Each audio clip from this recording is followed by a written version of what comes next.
When it comes to identifying rough diamonds, one of the most reliable methods you can try at home or in a gemology setting is the weight and density test. Diamonds have a specific density that sets them apart from many other minerals, making this a practical way to distinguish them from quartz, glass, or other look-alike stones. Why density matters?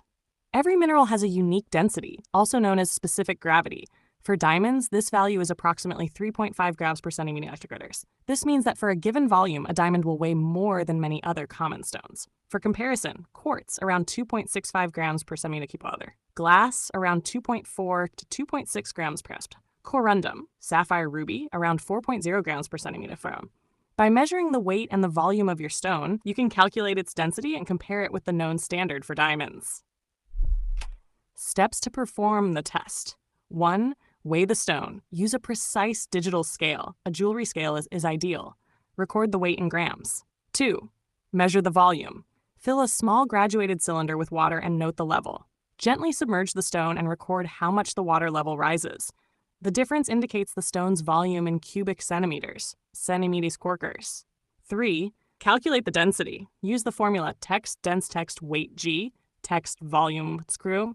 4. Compare the result. If your result is close to 3.5 grams per centimeter square, the stone may be a diamond. If it's significantly lower, around 2.6, it's more likely quartz or glass. If it's higher, around 4.0 or more, it could be corundum or another heavy mineral. Important notes. Accuracy is key. Small errors in measuring water displacement can affect the results. The test is not foolproof. Stones like moissanite have a density very close to diamond and require additional testing. For a final confirmation, it's always recommended to seek professional gemological testing. Conclusion.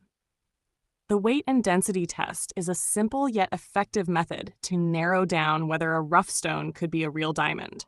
While it won't replace advanced laboratory testing, it's a valuable first step for gem enthusiasts and anyone curious about identifying rough diamonds.